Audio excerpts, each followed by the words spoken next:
اگر یک زن را تعلیم دهی یک نسل را تعلیم دادی. گفته های بریگم یانگ.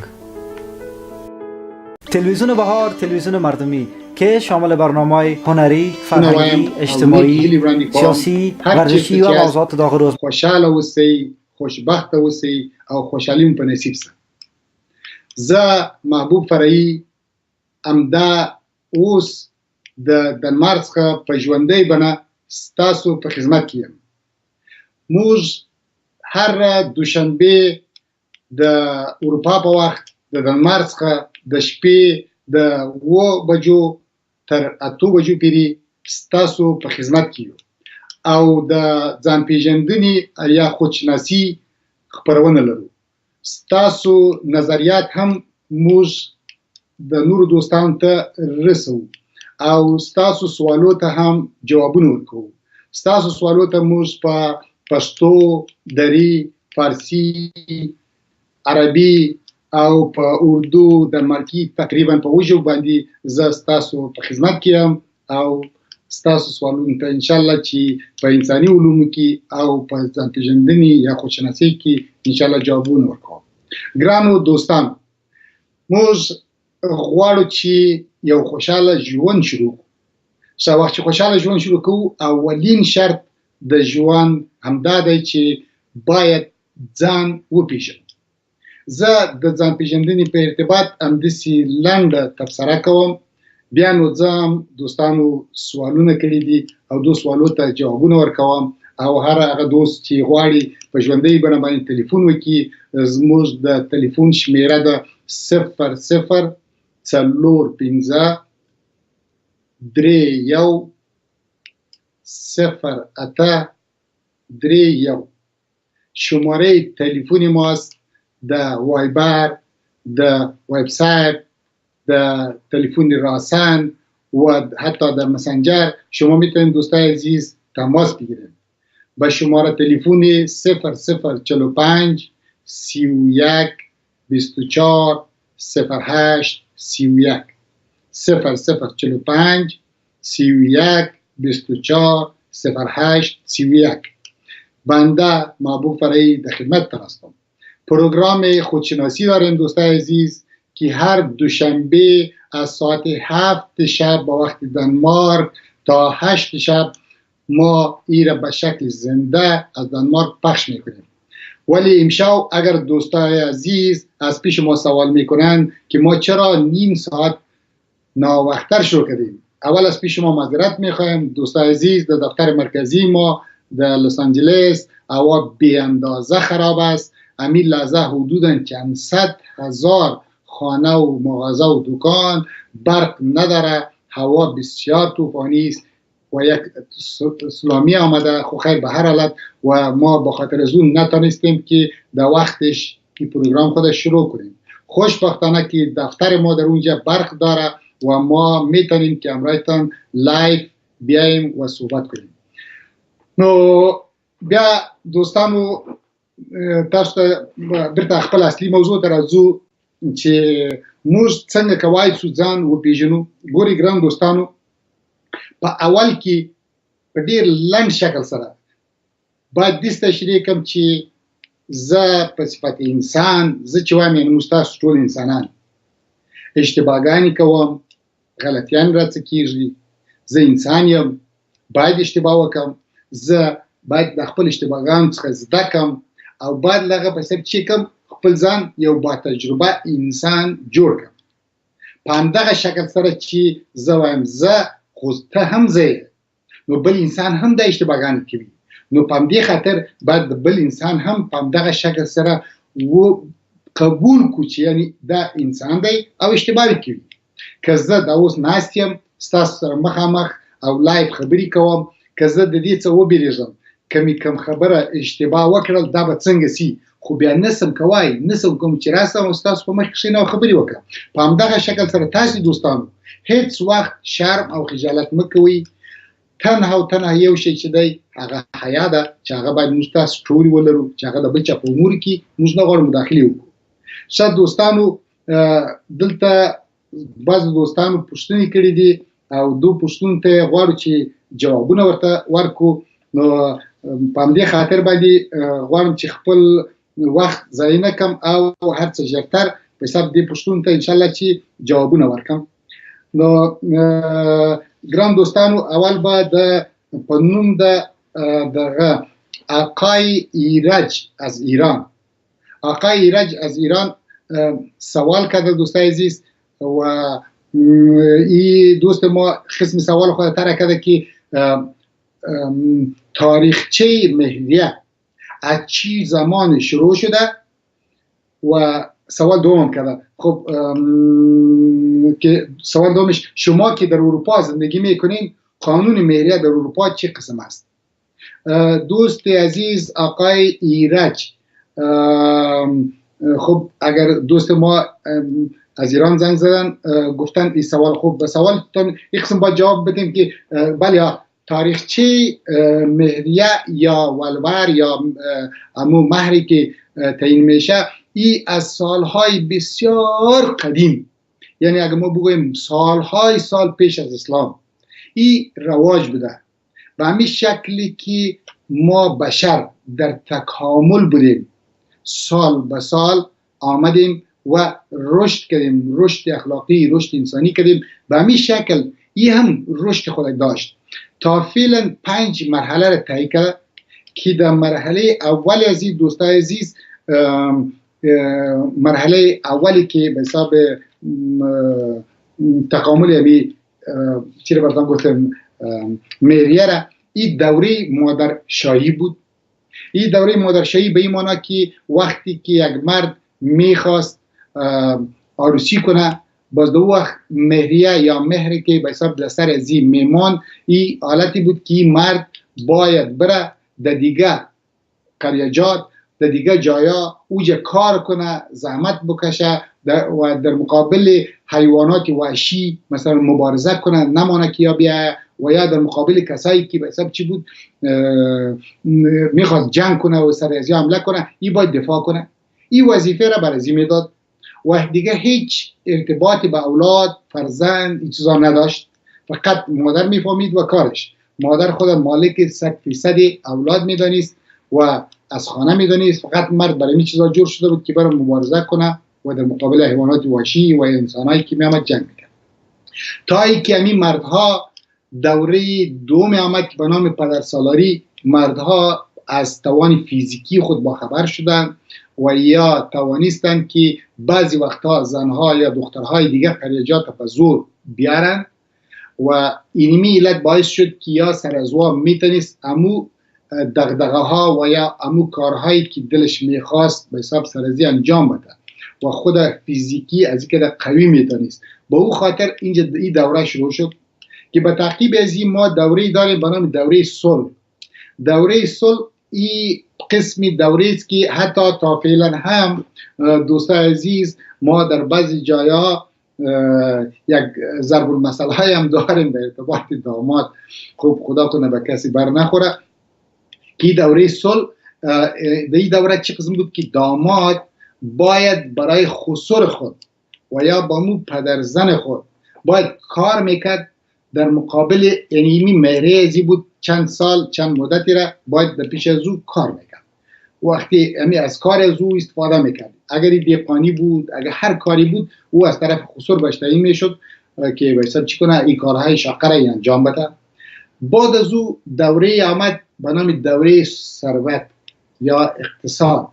در این دوره دوستای عزیز جایگزینی از این کارهای شاقه و فیزیکی که باید داماد میکرد برای خسر و خسرخیلا، این چی شد؟ تبدیل شد به پول، که اینمی مهریه‌ای که فعلا هست و یا پولی که مونده میشه و یا یک چیزی که قابل فروش و خرید باشه که او را میمانه، این اینمی تا امروز رسیده در بعض از کشورها هنوز هم رایج است، ولی در دنیای مدرن این دیگه کدام توجهی به خاصی بر از این نمیشه و یک معنای خاصی نداره. و خدا کنه که ایرجان از ایران زنگ زده بودین و سوالتان جوابش گرفته باشین. و سوال دیگه کده که شما که در اروپا زندگی میکنین قانون مهریه در اروپا چه قسم است؟ دوست عزیز، در اروپا ما و یا در کشورهای غربی ما فکر نکنم که هیچ ارزش اقتصادی به حساب ملی داشته باشه و حتی رواج هم نیست.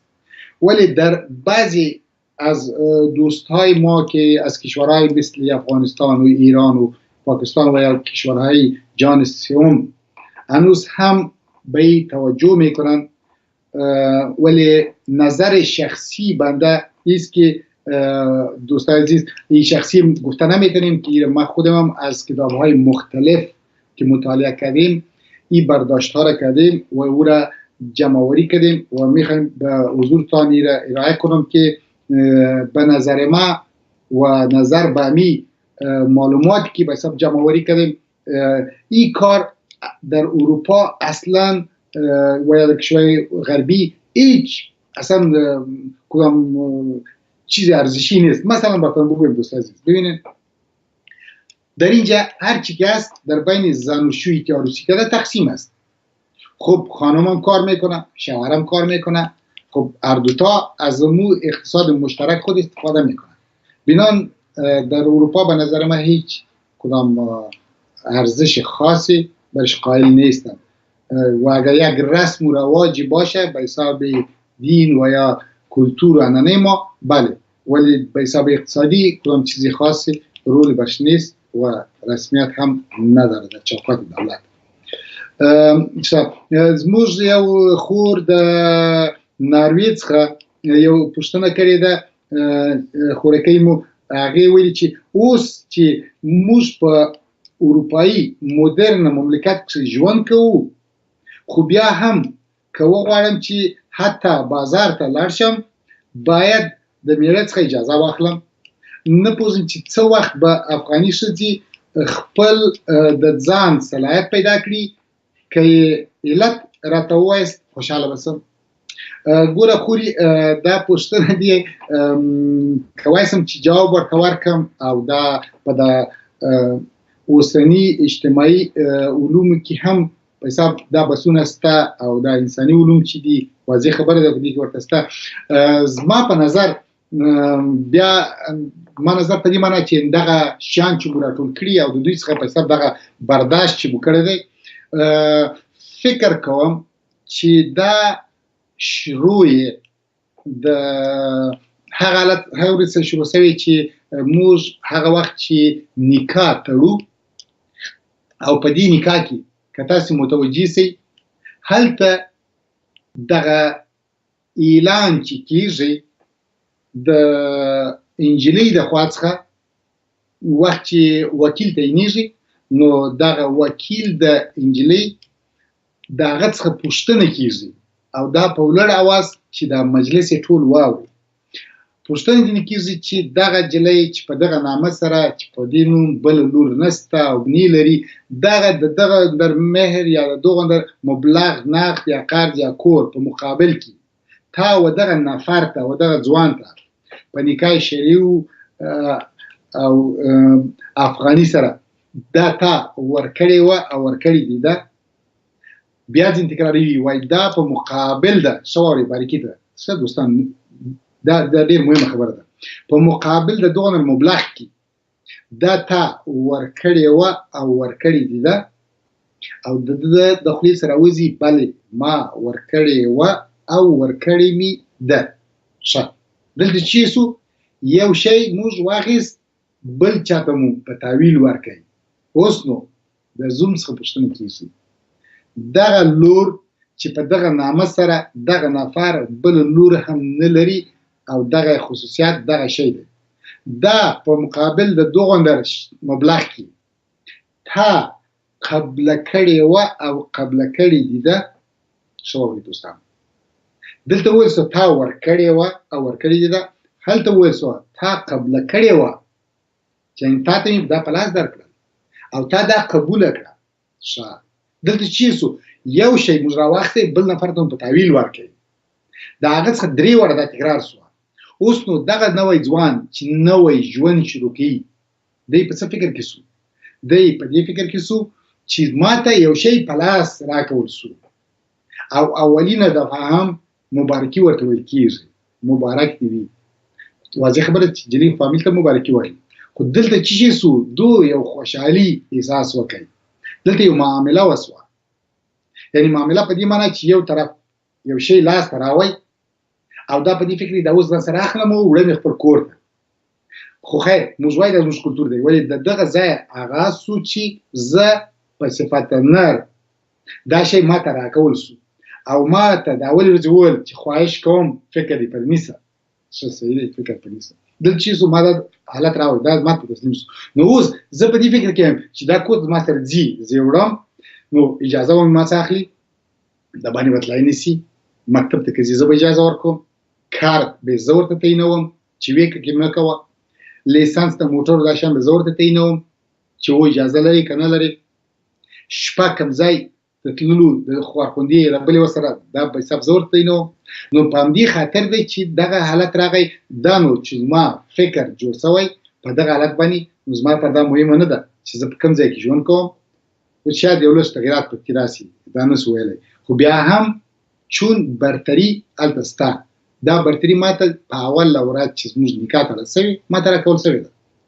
نو که دوستان را باندې ایراد او انتقاد ونه نیسي، زما په نظر سره دوستانو که موږ په دغه ځای کې یو لږ تغییر راولو، لکه تاسو چې مول ګورئ دغه خپله میریه دوره په دورې تغییر وخوړی راغله تر نن ورځې پورې، دا رشد د جامعې دا کېږي که وغواړي که ونه غواړي. په بعضو ځایو کې به یو 10 کاله بعد وي، په بعض ځایو کې به یو 10 کاله مخکې وي، مګر جامعه باید رشد وکړي، جامعه باید انکشاف وکړي. دا جامعه په همدغه خاطر د انسان تعریف په دې کې دی په تغییر او تکامل کې دی. که انسان ځای پر ځای ولاړ وي اصلا تعریف انساني نه لري. تعریف انساني دا دی چې ته باید رشد وکړي، ته باید حرکت وکړي، ته باید برنامه ولري، ته باید هدف ولري. وخت چې ته هدف لري ته باید حرکت وکړي، هدف ته ځان ورسوي. نو دا شیان چې دي دا راسې ومنو. دلته ګورئ دلته ډېر سخت باید ونه نیسو دوستانو.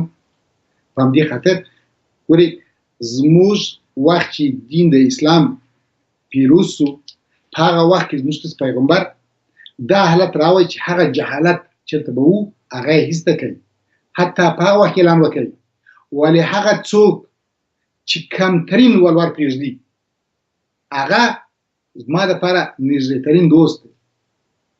یعنې د هغه خلکو زما خوښ راځي او په هر اندازه چې تاسو لږ ولورونه پرېږدئ یا میریه پرېږدئ دا غلط کار دی، حتی زموږ د پیغمبر د وخت څخه.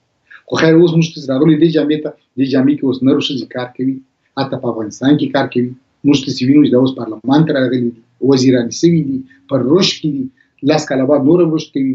فکر کې هر کال یو وخت موږ په حساب خپل اورګان نه پرېښودو مکتبو ته، مګر نن ورځ ټول په افتخار سره، یعنې اکثریت غواړي چې ولاړ شي درس ووایي، تحصیل وکړي. دا چې درس تحصیل کړي خو سبا ورځ باید راسي مامور راسي، دولت کې راسي، ډاکټر راسي، انجینر راسي.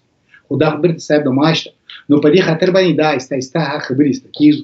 دا هم د اقتصاد خاونده ده، میړه هم د اقتصاد خاوند دی او د دواړو مشترک ژوند دی. دا حالت خو فکر کوم چې خوري خپل جواب دې اخیستی وي چې زما په نظر علت دا دی. او که دغه موږ فقط تغییر پکې داسې راوړو چې دا متن چې نوشته کېږي او د دغه ملا صاحب څخه خواهش وکړو چې ملا صاحب دغه د اولې ورځې څخه په دې شکل بیان کړي چې دغه هلک څه پوښتنه وشي چې دغه نجلۍ چې په دغه نوم نښان بله نسته او دا په حساب ده، ته د دې سره میر او محبت لري او که نه، ته د دې سره واقعي میر کوي، تر آخر د عمره دې ته وفادار پاتې کېږي، د دې د مرستیا جوړتیا کمی زیاتۍ د ټول سره سازش کوي، د ټول سره گذشت کوي. دا شان چې د په یاد څخه وګوره یو یو شرطونه یې څو عین شکل د نجلۍ ته پوښتنه وشي د دغه هلک سره چې په دغه نوم بل څوک نسته، ته واقعي میر او محبت لري، ورسره عشق لري، دا به تر آخر د عمره به ده ته وفاداره پاتې کېږي. کمی او زیاتي که پکې راځي د هغه به ورسره ساتي که به نه ساتي. دا ټول شیان چې راغلل دلته په دواړو په مغز کې موږ دا مغز چې لرو دا اخیزه لري دوستانو. زه دا اوس تاسو سره خبرې کوم، هر یو نړۍ په هر ځای کې چې ناست دی دا اوس اخیزه لري اخلي. همدغه شکل د دوی په مغز کې دا په حساب چې کېږي دا پاتې کېږي د اولې ورځې دا خبرې چې په دوی باندې دا شرطونه پرېښودل سوه.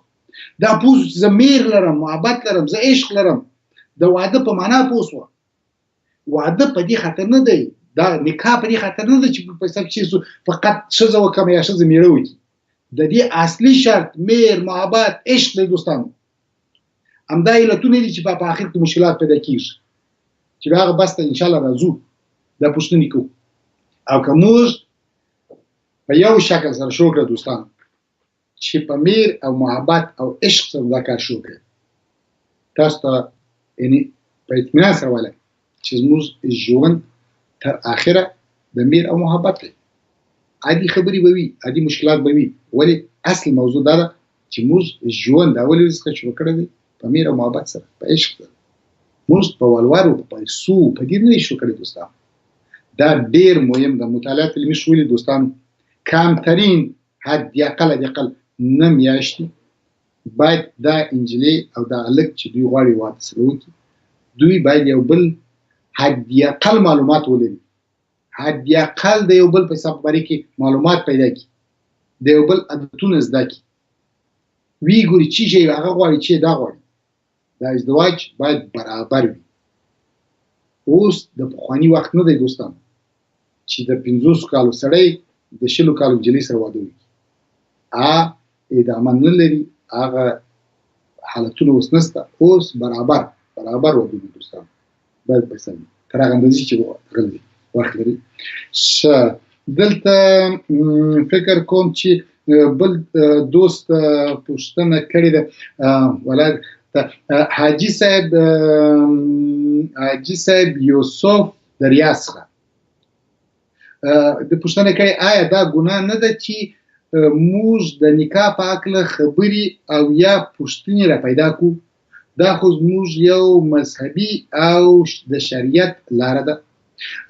حاجي صاحب محترم، تشکر ستاسو د پوښتنې څخه، دا چې تاسې لطف وکړئ او په د ریاض څخه مو دا پوښتنه مطرح کړه. نو زه غواړم تاسو په جواب کې داسې وایم چې نه، موږ کوم ګناه نه ده کړې. اول ګوره حاجي صاحب محترم، موږ 3 قسمه علوم لرو چې دا دینی او یا فلسفي علم دی، او بل انساني او اجتماعي علوم دي، او بل طبي علوم دي. زه خپل په دغه بخش د اجتماعي علومو کې او په دغه انساني علومو کې په دې کې غواړم ستاسو سره خبرې وکړم. نو زموږ دغه اجتماعي او جامعه شناسي او د انساني علوم چې دي، دوی دا خپله پر یو تجربې ولاړ دی حاجي صاحب محترم، یعنې دا تجربه‌ایي علم دی. دا تجربه‌ایي علم په دې معنا چې په دې کې په زرهاو کورنیو باندې د دوی هغه مشکلاتونه چې به وه او یا د دوی هغه کامیابیانې، خوشبختیانې چې وي، دا راټول سوي دي او دوی باندې مطالعه سوې ده او بالاخره په سبب چې دوی نتیجه اخیستل سوي او دا راپورته سوي او دا یې په حساب یو علم د جامعه شناسي او د انساني علومو نوشته کړی دی. دا په همدغه شکل چې بشر په پیشرفت او په رشد کې دی، دا علم هم لکه ساینسي علمونه راځي هغه زاړه حالتونه چې وه د هغوی د نوي حالتونه نیسي. یعنې د خپل ژوند سره باید موږ حرکت وکړو، د اوسني ژوند سره باید خپل ځان عیار کړو. نو په همدې خاطر دا دې ته موږ ګناه ته نه ځو. موږ ګوره دا حالت ته باید وګورو چې 10 کاله بعد هغه وخت اولاد پیدا سوی دی، هغه وخت میړه ماینه سره جدا کېږي، دا اولاد د 7 کالو 8 کالو دا بې سر و سرنوشته پاتې کېږي، پلار دې ځي یا مور دې ځي. دا خپله غټه ګناه ده حاجي صاحب. دې ګناه ته باید وګورو. دا غټه ګناه ده که په ګناه پسې راسو. موږ راسې جامې جوړه کړو. دا اوس وګورئ چې ولې موږ شاته پاتې یو. همدغه علتونه دي چې موږ غواړو د مدرن جامې سره مخکې ولاړ شو. مدرن جامعیت دا وایي چې نه، موږ هر هغه شی چې زموږ په مغز کې زموږ لپاره دا جوړوي چې دا جامعه باید مشکلاتونه پکې نه وسي او یا لږ وسي. دغه جامې سره ځانونه مخکې وړو. اوس نو دا چې موږ یاده کړه چې ښه د نکاح په هکله داسې خبرې نه دي کړي. نکاح هماغه نکاح ده، تنها په گفتار کې موږ که څه تغییر راسي، او هغه تغییر ده چې د نجلۍ او هلک دواړو څخه په اوله ورځ پوښتنه وسي دوی میر محبت لري که نه لري. ګوره د زور واده نه وسي، فقط د انجلیس یو پوښتنه کېږي ته خپل وکیل نفس وټاکه نور خلاص هغه بل پوښتنه نه د وکیل نفس چې دی وکیل نفس دا پوښتنه وشي ته ولاړ د انجلیس پوښتنه وکړه چې دا پیسې میر محبت لري که نه لري او که دا خپل په میر او محبت سره د اول ورځي درېږي او هلک هم درېږي او دواړو څخه په یو اندازې پوښتنه کېږي دا نه چې دا تا درکړې وه تا هم دا قبول کړه چې د دې سره میر محبت لري تا هم دا قبول کړه د دې سره میر محبت لري ګوره دواړو دا قبول کړي چې بله هو موږ میر محبت لرو دا نه چې ما درکړې وه او تا قبله کړې وه دغه شي کې په دغه نقطې کې ما دا چې په حساب دوستان یې مني کې نه مني او جدا خبرې دي خو دغه شی چې موږ سره راټول کړی وو یو د مشکلاتو څخه هم دغه دی په دې حالت باندې ښه بل حاجي صاحب رحیمدار د شارجې څخه د دوست پوښتنه کړې ده ستاسو خبرې ما واورېدلې که چا د دوې یا درې یا څلور ودونه کړي وه کړي د هغوی په اړه ستاسو نظر څنګه دی د انساني یا اجتماعي علومو د خوا څخه یعنی په حساب د دوی د ژوند سرمایه دا شي ښه حاجي صاحب دا پوښتنه داسې ګورئ موږ مخکې چې یاده کړل د دې حاجي صاحب د سوال په ارتباط ګورئ دوستانو که وخت چې دې حالت ته راغلو نو موږ مخکې مې تاسو ته وویل چې ګورئ که وخت موږ په دې فکر کې شو چې د ښځې او د نر سرمایه یو شریک ژوند دی د دوی دوو که عیانا یو وخت دوی غواړي جدا سي دغه شی 50-50 دا نیم کېږي دوی دوو په مابین کې هلته که ولور نه دی تعین هلته که مهر دا شی نسته که مهریه نسته په هغه حساب دلته چې سو دا جدا سو یعنې دا په دوی سو تقسیم سو دوستانو وخت چې په دوی سو تقسیم سو یعنې دوی دواړه په دې کې شریک دي دا سرمایه نه تنها د مېړه کېږي او نه تنها د ښځې کېږي په دې خاطر اوس هغه حالت چې راغلو واورئ دوستانو خپل په خپله دا بل دروازه بندوي ګوره د مدرن جامع شناسي په څار ده یعنې دا درو څلورو ښځو دروازه خپله بنده سوه په څه خاطر بنده سوه په دې خاطر چې اوله ورځ دلته اعلان وسو تاسو میر او محبت سره درلود که نه تاسو یو د بل سره عشق درلود که نه اوس کومه ښځه به وي چې د هغې مېړه پور سي دوې درې ښځې نورې وکړي او دا به ورسره عشق و محبت لري خو نه لري بنا د دوی خپل د خپل نکاح تر پوښتنې لاندې راځي دا خپل دغه میړه دا سرمایه ده ته پوښتنې راځي نو وخت چې دی غواړي چې ولاړ شي بله ښځه وکړي او دا ښځه په حساب نه غواړي دا قبول نه لري چې دا بله ورته راسي په کور کې ورسره وي خو دا خپل په خپله په حساب غواړي وایي زه جدا سو د نفر سرمایه په دوه حصو تقسیم سو بنا په دغه دروازه یې وتړل چې نه که به یو کار کوي یا به دا خلاصوي خپل ځان څخه بل واده به کوي دلیل خاص دلیل که درلود او که نه درلود په حساب د دې سره ژوند کوي ولې میر محبت ژوند دی د عشق ژوند دی په همدې خاطر څلور ښځې بندې دي نو ستاسو د پوښتنې په ارتباط حاجي صاحب محترم چې تاسو که دوې درې او یا څلور ودونه یې کړي نو زه فکر کوم چې څلور ودو ته هلته نه رسو په دې خاطر چې هلته دروازه بندېږي اوس باندې خپله په دې خاطر چې نور همدغه لکه اوسنی ژوند چې په حساب دوه نفره خپل مابین سره ژوند کوي همدغه ژوند به وي په حساب مخکې وړو لکه نور جامعه لکه اوس تاسو ترکیې ته لاړ شئ هغه اسلامي مملکت دی لکه همدا خپله ایران کې د اوس اسلامي مملکت دی یا همداسې مالیزیا او اندونیزیا او دوی ته که ولاړ شئ دوستانو دا اسلامي مملکتونه دي هلته اصلا رواج د دوو درو ښځو نسته بعضې دوستان نه خبر کېږي که بعض دوستانو دوه او درې یا څلور ودونه کړي دي خو خیر دا به په ګذشته حالت کې وو مګر فکر نه کوم هماغه دوست دا اوس خوښ ولري چې لور یې په داسې کور کې واده شي چې هغه څلور ودونه ورباندې وکړي مطمئن یم همدا اوس همدغه دوست څخه پوښتنه وکړي چې ورته ستا لور باندې که څلور ودونه وشي یا درې ودونه اصلا تعامل نه لري ګورې دا زمان دی فرق کېږي هغه وختو کې عادي خبره وه هېڅ خبره نه وه هېڅ مشکل نه و مګر اوس ګوره ورځ په ورځ موږ راځو نوي جامې ته دا که ومنو که نه ومنو دا نوې جامې ته دا باید قبول کړو ښه نو نور په حساب دوستانو بس منتظر یو چې ستاسو نور که سوالونه لري کولی شئ چې نوشته یې کړئ راویلېږئ او یا کولی شئ چې زنګ ووهئ زه ستاسو په خدمت کې یم انشاءالله چې ستاسو سوالونو ته به جواب ورکړم نور مې غوښتل دوستانو چې یو بل بحث هم تاسو لپاره وکړم دغه نوي ځوانان چې دوی غواړي چې نکاح وتړي او یا غواړي چې په سب نوې ژوند ځان لپاره شروع کړي د دوی لپاره ما یو څو خبرې وي دوستانو چې تاسو کم علائم باید په سب په نظر کې ونیسئ. ما دوستای عزیز می خود تعریف ازدواج برتن نوشته کردم که امیر خواستم برتن یک دفعه تکرار کنم که خود ازدواج چی است یا تعریف از ازدواج چی است. دوستای عزیز، ازدواج علاقمندی کشش جسمی و جنسی روانی و به دنبال هم فراهمسازی اقتصادی اجتماعی علمی شغلی و خانوادگی و شخصی باشد.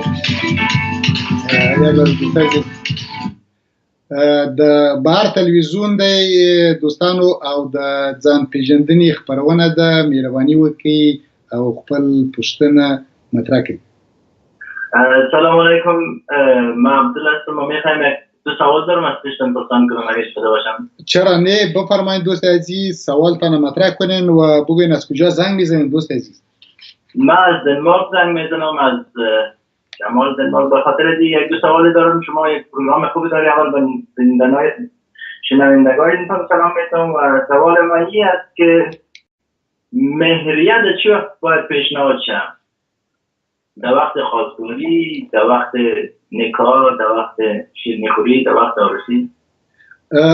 و سوال دوم این است که زیادتر جوانان امروز عروسی میکنن و نامزاد میشن به رقمی هستن که و چی وقت عقد نکاح یعنی مهریه عقد خانم یا زن نمیشه، چی وقت عقدش میکنه تعلق به زن نمیگیره؟ بسیار سوالای خوب مطرح کردین و ارتباط داره با امروز که ما می بحث هم داریم. دوست عزیز، اول که میخوایم که براتون بگم که مهریه به حالتهای مختلف است. مثلا اگر یک زوجین که به حساب قانون خود ما و شما که امو مهر و یا مهریه که تعیین میکنن، این وقتی که تعیین شد، بعد از تعیینش وقتی که یا نامزاد شدن و یا عروسی کردن، یعنی بعد از عقد، ولو چند حالت است. یک حالت است که آیا این دو نفر یا با هم در یک اتاق استراحت کردن و یا زناشویی واقعی شدن و یا نشدن. اگر یا نشده باشه و در اون صورت بخواهد که خود خانم از پیش شوهر خود یا از نامزاد خود این مهریه که مونده شده، در اون صورت این نمیتونه امو 100% خود بگیره، این نصف مهریه خود میگیره. و اگر یا با هم زن و شوهر شده باشن و بعد از او به حساب بخواه خانم که به حساب مهریه خود بگیره، باز دو وقت میتونه امور مکمل بگیره. به هر حالت اگه نوشته شده باشه در عقد، او حق زن است در هر صورت، حتی اگر در خانه و حتی به حساب جدا هم نشده باشن، میتونن به حساب این دختر او را به حساب چی کنه، طلب کنه از نامزاد خود. ولی این به هر حالت به حساب قانون این تعلق میگیره فقط برای دختر، نه به فامیل دختر، نه به پدر دختر، نه به مادر دختر، از نظر قانون به حساب.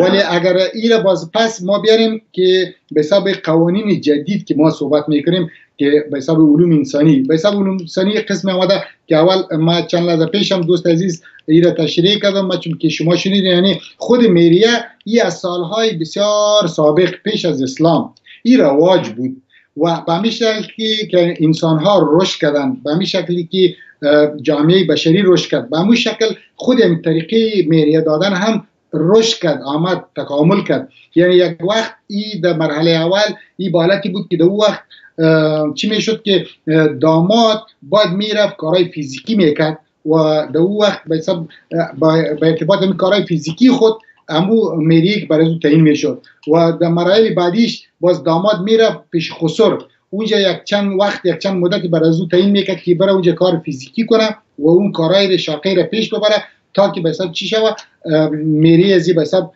تکمیل شود. تا ای آمد به دوره به حساب ثروت و اقتصاد. در دوره اقتصاد این به پول تبدیل شد و یا پول و یا چیزی که با خرید و فروش میشه بولد شد. خب این دوره بود تیر شد. خب حالا فعلا ما در دوره مدرن که زندگی میکنیم، در اینجا اصلا علوم انسانی میگه که مهریه اصلا هیچ نوع رول در زندگی مرد و زن نداره. با خاطر اینکه ما در یک جامعه مدرن زندگی میکنیم ما در به حساب دانمارک اگه صحبت کنیم، برای خود افغانای ما زن هم کار میکنه، شوهر هم کار میکنه، اقتصاد زن هم از شوهر است، شوهر هم از زن است. بنان یا نباید در فکر مهریه باشن، میتونن مثل یک قرآن شریف یا کتاب آسمانی را، یک سفر حج یا یک چیز دیگه را مثلا نوشته کنن، ولی به حساب مهریه گرفتن فعلا این دور از ارتباطات انسانی فعلی به حساب جامعه مدرن هستیم. در جامعه مدرن ما مهریه نداریم. بسیار تشکر. من یک سوال دیگه دارم اگه اجازه باشه. وقت باشه. چرا نه؟ بفرمایید. بسیاری جوانان امروز یکی دیگر پیش از ازدواج، پیش از کل چیز میشناسن، معرفی میشن، یک سال دو سال یکی دیگر با یکی دیگر معرفی میشن. وقتی زمانی که ازدواج میکنن عروسی میشن، یک چند تا سفید میشن، میگن یک نکاح کنیم.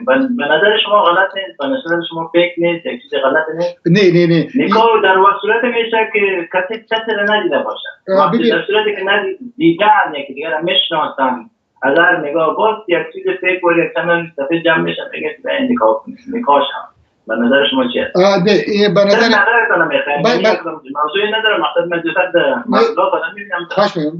نه سوال تنست باید به حساب چیست؟ ببینید ما اینجا به حساب آزادی افکار داریم و آزادی گفتار داریم، آزادی رفتار داریم. این صحبت تنها به حساب ما شنیدم، ما میخوایم جواب برزی بتم. ببینید دوست عزیز، علوم انسانی گفته که علوم تجربی است، کم از کم حداقل 9 ماه باید یک دختر و یک پسر یکی دیگر را بشناسه. خوب این علوم انسانی میگه.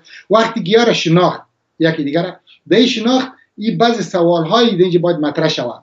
این سوال ها به حساب چه قسم است که این یکی از دیگر باید معلومات به دست بیاره. از اون جمله معلوماتش دوست عزیز چی است؟ در مورد کار و پول صحبت کنن بین خود، یعنی این 9 ماه را که بهش تعیین کرده. در مورد اولاد صحبت کنه، بسیار حتمی است صحبت کنه چند تا اولاد میخواد چه. در مورد مذهب و ارزش‌های انسانی صحبت کنه که ما به حساب کدام مذهب داریم، به چه شکل پیش میریم، من مذهبیستم نیستم، به حساب سختگیر هستم نیستم، به حساب مذهب خود. این چیزایی است بسیار مهم است بین زناشویی صحبت شود. در مورد اختلافات و دعواها صحبت کنه، با یکی دیگه صحبت کنه بوی ما چی مشکلات دارم، مثلا ما چه قسم میخوایم، در کدام حالت ها ما کار میشم، در کدام حالت ها ما نمیشم. این صحبت ها بسیار مهم است. این نمایی که گفته به یک روز صحبت نمیشه، یکی از دیگه باید صحبت شه بگویه که من مثلا می عادت ها رو دارم. درباره از نظر خودتان یک چند نفر جوانی که پیش از عروسی میشناسه، بعد از عروسی نکاح و در عروسی نکاح میکنه، غلط نیست؟ نکاح چیزی است که کسی را نشته باشه از نگاه اسلام. نه ندارشه واقعا نشیشته باشن. ببین کسایی رو ببینید در محفلا میشنن ایمان نکاح قرآن نکاح ویل توی قرآن آمده. ببین دوست عزیز، اینا باز دو برابر. ببین ما دو بخش داریم، یکی به حساب بخش علوم اجتماعی سوال است، یکی به حساب بخش علوم دینی. اینا همین سوال شما دو جزء داره که یک بخشش به حساب میره به حساب علوم اسلامی یا علوم دینی و یک میره به حساب علوم اجتماعی. ما یک دفعه میخوایم امیر از طریق علوم اجتماعی اگر خوش داشته باشین برتان بگویم، چون جوان هستین و بسیار مهم است برتان. و ما از طریق چیز میشنم پیش وقت کنم تلفن که تایی صدای باید. باشه دوست عزیز، ما برتشه خدا بسید.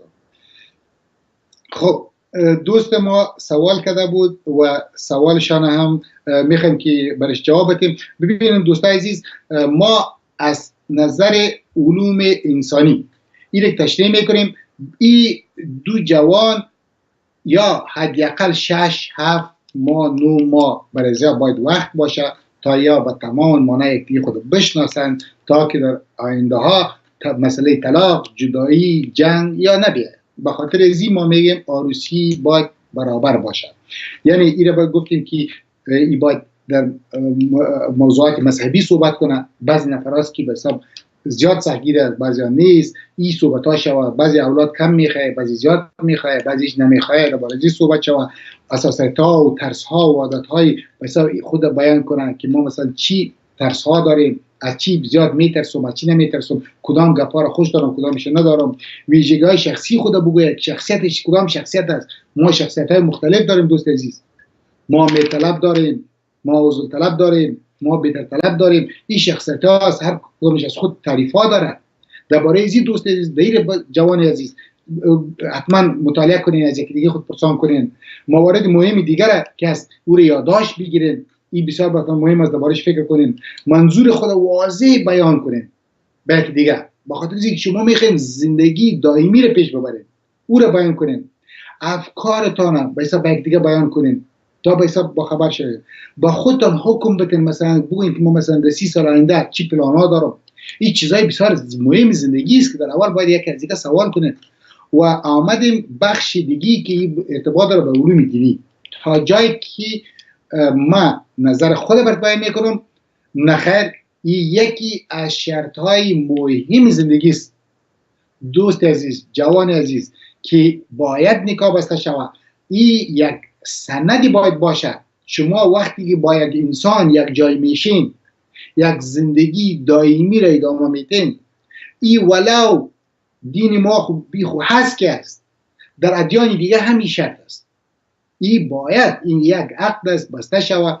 این سوالاتی که بینش هست این شما کلش رفع میکنین، پدر و مادرها زمینه رو مساعد میکنن، شما در جای امن بشینین، از یکی دیگه سوال کنین، صحبت کنین، یکی دیگه رو ببینین و این سوالات مطرح کنین که همه با شما گفتم. بعد از اینکه این مطرح شد، شما میتونین یک نقطه مشترک پیدا کنین. مثلا یکم 100% به حساب صحبت شرایط خود داره، 100%. خب یک 20% خودت میکم، یک 20% اون میکم، اینجا 40 از اونجا رفت، اینجا بس از اون 60 شد، از خودش هم 60 شد. خب نقطه مشترکتون به یک نتیجه رسیدیم، 60 تا 70 هم نظر هستید. ببینن این به معنای عزیز که بله، یعنی 60 تا 70 شما هم نظر هستید. خب ببینن بله ادامه میدین، ولی به حساب شرعی، به حساب دینی بله باید نکاح بسته شود. این حتمی است، به خاطر از اینکه علومو بر شما رسمیت میده و این تمام ادیان را داره. دوست عزیز، ما مطالعه کردیم با زبانهای مختلف، بلدیت دارم، نه تنها که دین مبین اسلام، در دیگر ادیان هم نکاحات هست با اشکال تقریبا به همین شکل که ما میبینیم یک چیز تغییرات بنش داره، ولی باید نکاحات داشته باشیم. خب بهتر از او دوستانو د خپل بحث ته چې موږ ادامه ورکول چې موږ باید د اول ورځې چې دغه نوی ژوند شروع کوو، دا په دې شکل سره شروع کوو چې دا معامله نه ده چې موږ یو بل سره کوو، یعنی دا نه ده چې یو ګټل یو بل تاوان کړی، بل ضرر کړی، بل فایده کړی ده. دا په شکل د مبادله شروع کوو دوستان. یعنی ما هم په صفت نر د دې څخه لذت اخیستی، تا هم لذت اخیستی، یعنی نر او ښځه دواړه په دې څخه لذت اخلي، دوی مشترکه نوی ژوند شروع کوي. بنان دا چې دا مبادله ده، یو بل سره 50 دې هلته راغلي. او بل مهم شی چې دی ګوري، ما چې ول د انسان چې باید ځان وپېژني په دې معنا تاسې باید مخکې د دې چې ځئ، مخکې د دې چې نکاح تړئ، مخکې د دې چې بیا غواړئ 2 کاله 3 کاله 15 کاله بعد خدای نخواسته مشکلات ته طلاق راځي، مشکلات د نور جنجالونه راځي. دا فکر ونه کړي چې بعد از عروسی باز خوب میشیم، بعد له شی میخوري بیا ښه کېږو، بعد له هغه امیر محبت ډېرېږي. نه دوستان، تاسې فکر وکړئ د خپل په ځای کې ژوند کوو، ګورئ د خپل ماحول کې وګورئ هلته څه حالتونه دي، هلته مختلف حالتونه دوستان. مثلا نفر راځي، بعد له 2 واره چې ورسره ملاقات کوئ دغسې خوښ راځي، غواړي چې ورسره اړیکې وساتي، هغه ستا د خبرو برداشت ته دا خبره لري. بل نفر دی همسایه دی درسره، کلونه ورسره مخامخ ځې خبرې کوي، د هغه ستاسې خوښ نه وي، ستا د هغه خوښ نه وي، په دې خاطر چې دا ستاسو مفکورې سره نږدې نه دي. نو تاسې څنګه کولی شئ د یو شریک د ژوند سره چې هغه ځان لپاره انتخابوي؟ ګورئ مخکې چې وو دا انتخاب اکثرا د پلار مور د خوا کېدی، خو اوس زه ستاسو ته بیا هم تکراروم چې دا انتخاب باید ستاسو د خوا وي. او دا انتخاب چې کوئ وخت چې تاسو په حساب حداقل خپل شرایط نه دي مطرح کړي، تاسو یو بل سره خبرې نه دي کړي، تاسو حداقل 80% هم نظره نه یاست، تاسو خپل هغه مهم ټکي سره یو ځای کړي دي. څنګه دا جرأت کوي دا کار کوي؟ عروسی امروز، زن گرفتن امروز باید به شکل هسته باشه دوست عزیز. ببین تعریف هسته ما شما کردیم، یعنی امی دور خودش در این قسمت جایی که هست اینمیا به اوج صلاحیت دارد. زن، شوی، اولاد. یعنی او را میگه زندگی واقعی. ما زندگی را که میکنیم به خود میکنیم دوست عزیز. ما نباید در فکر شویم که من زندگی را برای کسی دیگه میکنم که خودش یک اشتباه است دوست عزیز. زندگی کردن برای خود یعنی خوشبختی، یعنی خوشحالی، یعنی زندگی شکل هستی. به او خاطر ما باید زندگی رو به خود کنیم، نی به دیگران. دا نیست چې زموږ خبرې دوستانو ستاسو لپاره خسته‌خون تمام سي.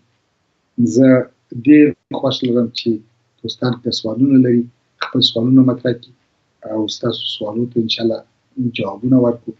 نو بعضې دوستان چون زموږ برنامه هم نوې ده نو بعضې کمبودیات لري. دا خو مخکې ما تاسو ته تشریح کړه چې موږ تاسو ټول انسانان یو او انسانان ټول په حساب چې دي په بعض ځایونو کې اشتباهګانې کوي یا کمبودیات لري او کوشش کوي د خپل کمبودیات پوره کړي. نو زه دوستان ته وایم چې د دغه بحث کې ډېر کوشش کوم چې ستاسو لپاره یو جالب مطالب راټول کړم او هغوی لپاره جوابونه ورکړم. بس دوستانو زه یو لحظه وبخښئ.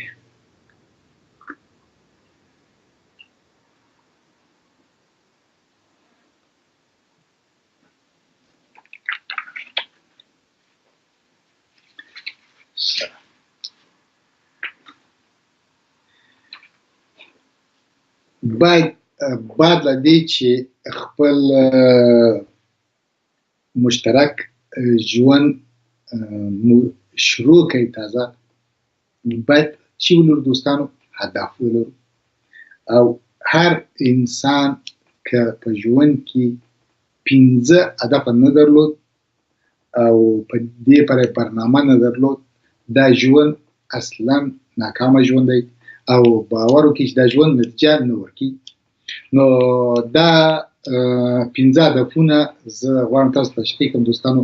اول هدف په ژوند کې چې موږ د ځان لپاره ټاکو هغه صحت فیزیکي او رواني دی.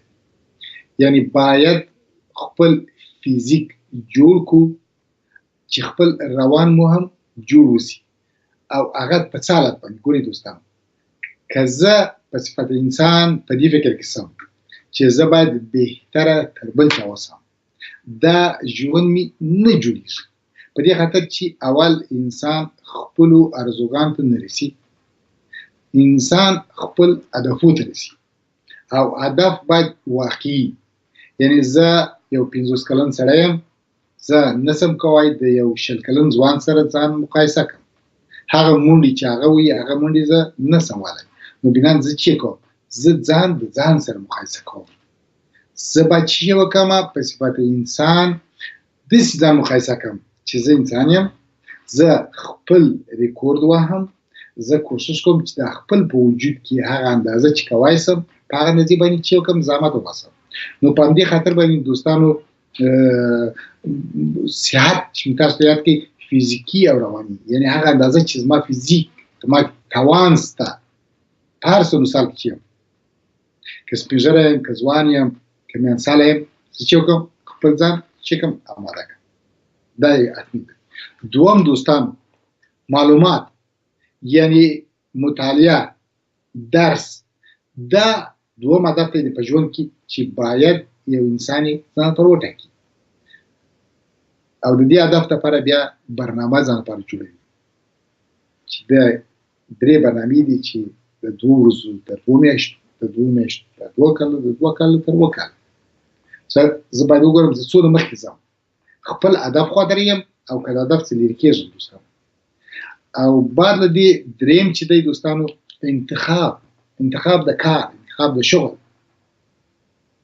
یعنې زه کوم کار باید وکړم کوم شغل باید ولرم او دا شغل هم باید مطرح سي د ژوند د شریک سره. په دې خاطر باندې چې دا ډیر مهم دی دوستان. موږ نسو کوای چې داسې کار ځان لپاره انتخاب کو چې 12 ساعته زکات ځم. نو دا چی سو دا ټول وخت ژوند لړۍ په یو مشغولیت کې. په دې خاطر چې زه دې نړۍ ته نه یم راغلی زه تنه کار وکړم.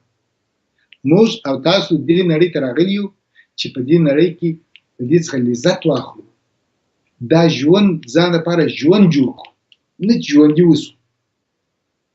ژوند ډیر ښکلی دی، ژوند ډیر مهم دی دوستان، مګر په یو شرط چې باید د ژوند څخه موږ چې وکړو لذت واخلو. نه دا چې زه په خپل جنجالو کې اخته اوسم ټول وخت او دا بیا هم هدف ته نه رسي. شریک ته ژوند وروسته وخت غواړي چې کښېنو یو د بل خبرې واورو، یو د بل خبرو ته غوږ ونیسو، خبرو ته یې په حساب چې کړو احترام وکړو او هماغسې هم طرف مقابل دا کار وکړي. دا ژوند دی، دا د ژوند اصلي شرطونه دي. او بل له دې څلورم چې دی دوستانو اجتماعي ارتباطات دي. یعنې موږ باید په جامع کې د نورو انسانانو سره اړیکې ولرو. زما انسان او د انسان تعریف په همدې خاطر دی. نسو کوی تنه دا دوه نفر چې خپل مابین کې واده کړی همدې سره بس کښېنو. دا باید اجتماعي اړیکې ولرو. په همدې خاطر چې ما تاسو ته مخکې وویل چې وخت چې غواړې ځان لپاره انتخاب کوې چې زه په حساب دغه ښځه یا دغه میړه یا دغه ځوان سره زه غواړم په حساب چې کوم آینده ژوند مخکې یوسم. دا مهمې ټکي چې دي دا باید تاسې بیان کړئ چې یو بل په دې باندې پوه سي او واورئ چې په حساب طرف مقابل کوم شخصیت لري. هغه به یو عزل طلب شخصیت وي، نه غواړي چې اصلا د کور ووځي، اصلا د کور به یې کونچې ناست او ته غواړې چې لاړ شي. ته وخت چې جامع ته ځې جامع سره اجتماعي ارتباطات سره ناتکمیل دي. په دې خاطر ته کور کې واده لري، ته کور کې خانمه لري یا ته کور کې میړه لري یعنی همسر لري. ستا تکمیل بودن هلته دی. ستا تکمیل بودن په دې کې نه دی ته تنها رهی اوسې او لاړ شې. نو په همدې خاطر دوستانو دا څلورم ارتباط اجتماعي دی. او پنځم موږ باید تفریح ولرو. تفریح په دې معنی ځان لپاره په حساب وخت وټاکو چې کوم ځای ته لاړ شو، کوم ځای چکر ووهو. دا د ژوند هدفونه دي. ژوند په دې شکل نه دی تشریح شوی چې فقط کار خوب بس او یا جنګ. او جنګ هم په څه حالت وي ټول وخت بګو مګو. دا ژوند نسو دوستان وبخښئ. په همدې خاطر دی چې زموږ مهمې ټکي چې دي موږ بیان کړي نه دي. کمبیوټات لرو، انساني علوم لږ تشریح شوي په افغانستان کې. دا ډېر مهم دی چې موږ باید څه وکړو د انساني علومو مطالعه پورته کړو. دا اوس فعلا زموږ په ګران وطن افغانستان کې غټترین مشکل همدا دی. ټول وخت دوستان شي کوي په دې خاطر چې خپل اصلي ژوند ته رجوع کړي. دوی ځي په ګذشته کې، دوی هغه حالت کې ژوند کوي چې هغه زموږ څخه تېر شوی او بېرته په لاس ته نه راځي. نو موږ مهمترین ژوند چې لرو دا ژوند دی چې د اولې ورځې څخه چې کښېنو باید خپل حساب مو تصفیه کړی. دغه چې حدود د 9 میاشتو چې یو دوو ځوانانو دپاره وخت ورکړی. دا خواهش کوم د پلار و مور څخه د والدینو څخه چې دا خپل اولاد دپاره دا زمینه مساعده کړي چې دوی وسوایي یو بل سره وپېژني او یو د بل څخه خپل پوښتنې وکړي، خپل معلومات پوره کړي. او دا زمینه کولی شي په شکل د اشکالو د دوو دوستانو دپاره موږ ته مساعده کړو تر څو چې دوی وسوایي چې وکړي خپل دغه مشترک ژوند په یو ډېر ښه حالت سره په یو ډېر مثبت حالت سره مخکې یوسي تر څو چې بیا یو وخت موږ خدای ناخواسته په ډېر غټ جنجالو کې ورته اخته نه اوسو چې هغه وختونه بیا هر شی د لاسه تللی. یعنې دا خپله انتخاب دوستانو ما خپل په تېر برنامه کې خپرونې کې هم د دې تعریف وکړی. دا په 3 حالتو کې دی دوستانو. دا انتخاب موږ په ښه او بد حالت کې کوو، په ښه او ښهترین حالت کې او یا په بد او بدترین حالت کې. دا وخت چې اوس تاسې ځوانان غواړئ چې خپل آینده ژوند شروع کړي، دا ستاسو انتخاب په ښه او ښهترین وخت کې دی. اوس نو راځئ دوستانو همدا انتخاب چې د ښه او ښه ترین مابین کې دی دا بهتره دی او که خدای نخواسته یو څو وخت تیر سي دا د ښه او بد په وخت کې راسي دا انتخاب او یا خدای نخواسته د بد او بدترین ګورئ اوس دواړه ځوانان دي دواړه وخت لري اوس راسي دوی پرېږدو دا انتخاب د ښه او ښه ترین په مابین کې دوی یو انتخاب وکړي راسي کښېني خپل افکار سره شریک کړي خپل ټول شیان سره ووایي باید لغه کښېني ورته ووایي چې اوس نو زه انتخاب کوم د ښه او ښه ترین په مابین دې ته وایي یو مثبت ژوند مګم دوستانو که موږ راسو او کښېنو چې د څو وخته په تیر سي سوال جواب پوښتنه ونه سي تر هغه وخته اولاد هم نه وي پیدا سوی او خدای نخواسته دوی په دې وخت بیا غواړي چې جدا سي دا هغه حالت دی د ښه او بد په مابین کې انتخاب کوي او که په دې کلونه تېر سوه او هغه وخت اولادونه پیدا سوه بیا دا وخت دوستانو پوښ چې دی دا وخت چې دی دا وخت بیا د بد او بدترین په مابین کې بنا دغه بد او بدترین ته مرسوي او د ښه او بد ته مرسوي راسي چې د زموږ ټیس اولادونه د ښه او ښه ترین په مابین کې یو ځان دپاره انتخاب کړي د دې مشکل په کوم ځای کې دی یو وخت کې زموږ ټیس زور په رسي کوای سو مخې ونیسو کوای سو دا رهنمایانې ورته وکړو کوای سو دوی پرېږدو چې دوی خپل انتخاب کې کامیابه راووځي او څه وخت راوځي چې زه په صفت د پلار ته په صفت د پلار بل په صفت د مور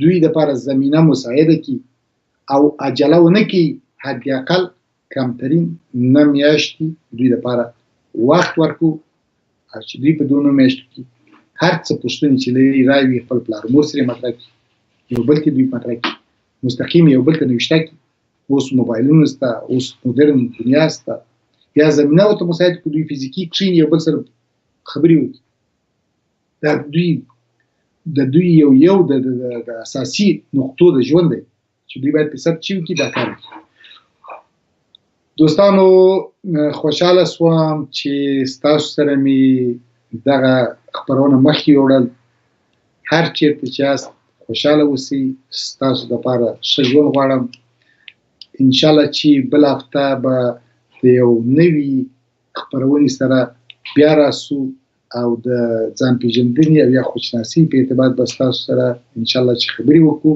بس شپه مو په خیر خوشحاله سوم چې ستاسو سره مې خبرې وکړې او یو بل سره مو انشاءالله چې بیا به سره ووینو شپه مو په خیر